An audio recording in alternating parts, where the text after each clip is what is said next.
Welcome back to the channel, everyone, Accountrepreneur Sales. Make sure you like and subscribe, obviously. Check us out at Universal Accounting Center. Been in school for almost 50 years, right? Get your tax, bookkeeping, advisory certification. You'll be a force of nature after you do that, right? So today we're going to cover the science of sales influence. Well, most people believe that they make decisions, what? Consciously. Well, they don't, right? The conscious mind is often the press secretary, not the president. The decision was already moving beneath awareness before logic ever arrived. The brain's primary job is not to find truth. The brain's primary job is survival. Everything else is secondary, right? This changes how you view sales forever, because if survival drives behavior, that means then influence is not about convincing people. Influence is actually about understanding the survival mechanisms that govern human action, right? So grab your pencil and paper. We're going to go over some principles today, not modules, but principles. These principles are wonderful. Let's start with principle 1, right? Humans do not pursue success, they pursue coherence. This is one of the most misunderstood ideas in business, right? People say they want success. Often they don't. They want coherence, right? Coherence means maintaining a consistent story about themselves, right? So a struggling business owner may desperately want more revenue, but their identity is, I'm not good at sales. So what happens is their nervous system will unconsciously sabotage on opportunities that threaten that identity.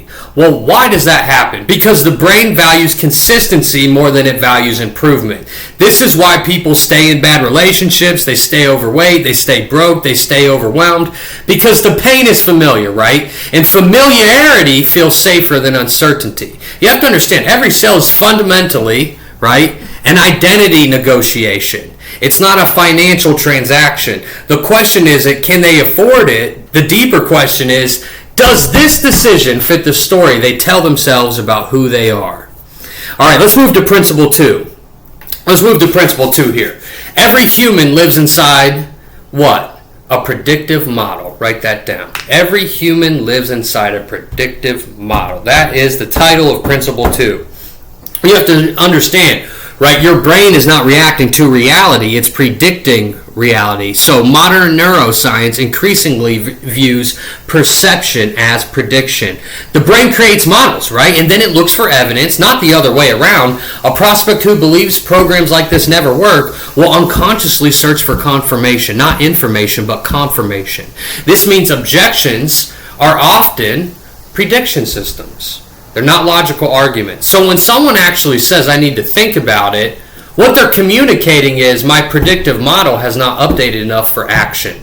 So influence occurs when prediction changes, not when information increases. All right, let's move to principle number 3 here. Principle number 3, emotional economics, right? What are emotional economics, right? Well, understand this, that every decision contains an invisible ledger, right? Humans constantly calculate. So what are they calculating? They're calculating potential versus potential loss, right? But here's the catch. The brain does not value gains and losses equally. So you have to look at it like this. The pain of losing $10,000 is psychologically stronger than the pleasure of gaining $10,000. This is why fear consistently outperforms opportunity. Not because people are negative. Well, most people are negative, right? I'm just kidding. But because they're adaptive. Every prospect is unconsciously asking, what's the safest path here? Not what is the best path. And elite salespeople understand this. They stop selling opportunity, they start quantifying the cost of inaction. And that's what you need to get good at. All right, let's move over to principle 4. Principle 4, the identity preservation system. The identity preservation system. And that's what you need to title this principle, and write that down. So with objections, most objections, they're not financial. Most objections are protective, right? A prospect rarely says, in fact, you've probably not heard it many times in your calls, is they're not going to say I can't afford it, right? What they're actually saying, and when they do say I can't afford it, what they're actually saying is, if this fails, what does that mean about me? So what they're actually saying right there is, if this fails, what does this mean about me? Well, this is profound, right? Because beneath almost every major decision sits an identity risk, right? People fear looking foolish, being wrong, making mistakes, appearing incompetent. The greater the threat, right? I don't want to do it. I don't want to do it, right? The threat is rarely economic, right? The greater threat is psychological. Influence increases when psychological safety increases. So that's what you got to strive for. All right, principle 5. Status is the hidden currency of human behavior. So for this, right, most people what's the word I'm looking for? Underestimate, undervalue status, right? Status isn't vanity, it's survival. For most of human history, right, status has been determined. Access to resource, access to mates, access to protection, access to opportunity. Your brain still carries this wiring, right? When business owners buy, they're often buying identity reinforcement. When someone hires a coach, raises prices, starts a firm, launches a service, right? Becomes an advisor. They're making a status claim. They're announcing, this is who I'm becoming. The strongest sales conversations are identity conversations diagnosed as business conversations, right? Let's move to principle 6. The brain is an uncertainty elimination machine. The brain is an uncertainty elimination machine. What does that mean, right? The human brain burns tremendous energy processing uncertainty. This is why ambiguity creates stress. Uncertainty, right, is metabolically expensive. The brain constantly seeks closure, resolution, predictability. This is why roadmaps sell, right? Processes sell, frameworks sell, guarantees sell, case studies sell. People don't buy certainty because certainty feels good. People buy certainty because uncertainty is too exhausting, right? Now let's go to principle 7, right? Meaning creates motion. Meaning creates motion. Facts rarely move people, right? But meaning does. A bookkeeping service means nothing. A tax strategy, it means nothing. A coaching program, it doesn't matter until meaning is attached to it. Meaning transforms information into emotion. Emotion transforms emotion into action. Action transforms action into results, right? The best salespeople, they're meaning makers. So I got to get good at being meaningful, right? They help prospects connect present decisions to future significance. All right, let's go to principle 8. Guys, humans are narrative creatures. They're narrative creatures, right? People don't experience life directly. They experience stories about life. Every prospect running around, right? They got their own narrative. The narrative determines behavior. Examples for you. So they're telling themselves, I'm too old. The market is saturated. I missed my chance. I'm just not a salesperson. I'm not ready.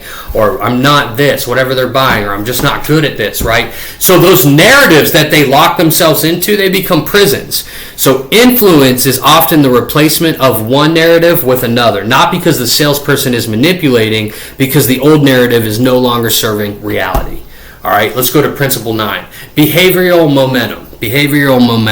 So you have to understand that action, right? Action creates belief faster than belief creates action. So let me say it one more time. Action creates belief faster than belief creates action.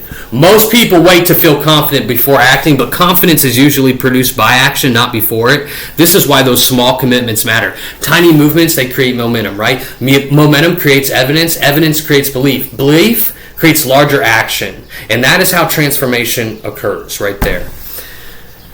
So what we have next is the master equation of influence. The master equation of influence. So most sales training teach, right? Rapport, discovery, presentation, close. Well, that's a process, not an explanation. A deeper model is actually this. And you need to write these down.